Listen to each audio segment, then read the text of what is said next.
Salut! Est-ce que tu connais l'histoire de la naissance de Jésus? C'est une histoire absolument incroyable et elle mérite vraiment que tu la connaisses. Je crois qu'on va te la raconter maintenant. Le voyage de Nazareth à Bethléem est une véritable aventure. Mais comme c'est dans cette ville que Joseph le charpentier est né, il était bien obligé d'y aller avec sa fiancée Marie. En effet, l'empereur Auguste a ordonné le recensement de tous les habitants de son empire. Et chacun devait se rendre dans sa ville d'origine pour se faire inscrire sur les listes.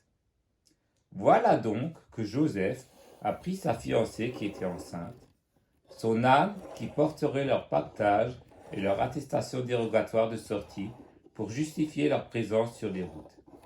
Et les voilà en route vers Bethléem.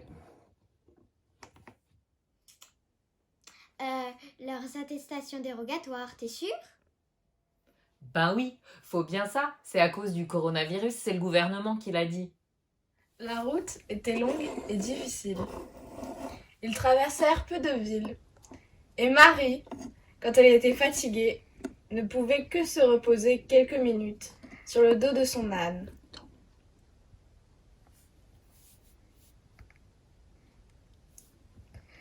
Marie sait qu'elle est enceinte du Fils de Dieu. Elle et Joseph appelèrent leur fils Jésus, comme l'ange l'avait dit de le faire à Marie, quand il est venu la visiter.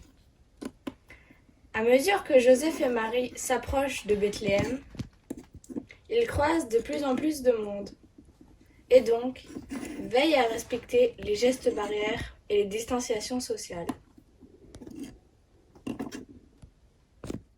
Et tu veux pas qu'ils portent des masques pendant qu'on y est? Ben si, bien sûr, ils portent des masques. Un berger était là, avec ses moutons, qu'il ne pouvait pas abandonner. Le forgeron est venu avec sa femme et leurs 5 enfants. Ça y est, Joseph et Marie sont enfin arrivés, mais il est trop tard dans la nuit, et équipés de leurs masques et bien fatigués, ils vont frapper à la porte de toutes les auberges et tous les hôtels de la ville, sans y trouver aucune chambre de libre pour finir la nuit. Marie sent que le bébé va arriver. Elle est inquiète.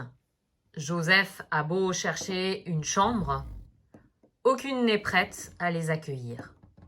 En marchant dans la ville, ils découvrent enfin une étable dans laquelle ils vont pouvoir passer la nuit.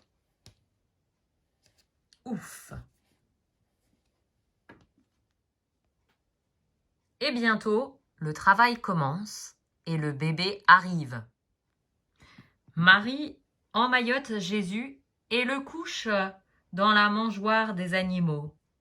L'âne et le bœuf, peu farouches, s'approchent de la mangeoire et réchauffent le petit enfant. Plus loin dans les champs, les bergers étaient avec leurs troupeaux, guidés par l'étoile. Les bergers arrivent à l'étable. Pour respecter le protocole sanitaire, ils ne pourront pas pénétrer à plus de 2 à la fois et devront porter leur masque. De plus, ceux qui ont plus de 65 ans ne pourront pas entrer car ils font partie de la population à risque. Après avoir vu Jésus, ils partent et annoncent partout « Le Fils de Dieu est né ce soir ». Et soudain, une troupe d'anges apparaît dans le ciel. Ils ne peuvent survoler l'étable à cause de l'effet aérosol. Mais ils voltigent juste à côté en chantant « Gloire à Dieu ».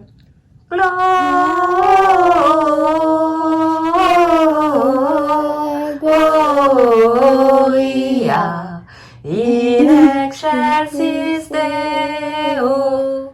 La bonne nouvelle se répand jusqu'aux mages qui habitent en Orient. Ils se mettent en route avec un chameau qui porte leurs cadeaux pour l'enfant roi. Encore une fois, l'étoile indique le chemin.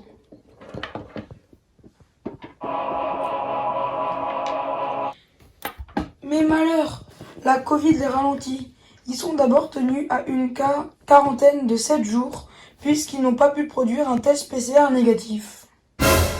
Mais ils finissent par arriver enfin à l'étable.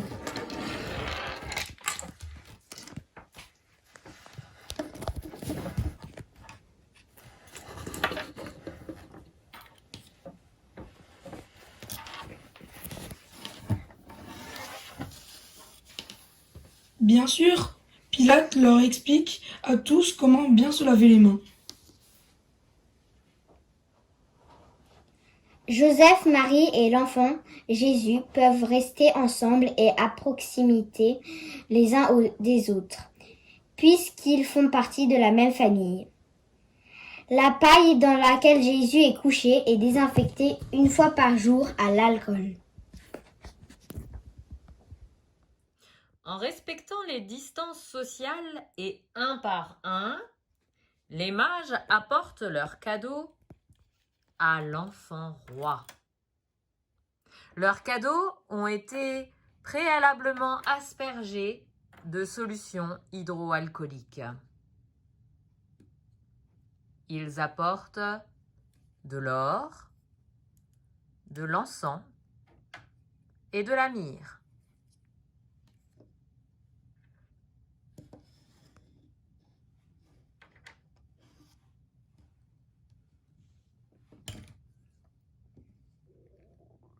Voilà les cadeaux qui conviennent pour un roi. En repartant, ils prennent une autre route pour rentrer dans leur pays, trop anxieux de croiser les autorités, et partout, ils annoncent la nouvelle naissance de Jésus. Chaque année, nous attendons Noël avec impatience, et chaque année, nous célébrons la naissance de Jésus-Christ. Tous les ans, on fait mémoire de cette histoire. Toi, moi, nos parents, tout le monde en fait. On se remémore cette histoire de génération en génération. Car la naissance de Jésus-Christ est le plus beau cadeau que Dieu a fait au monde.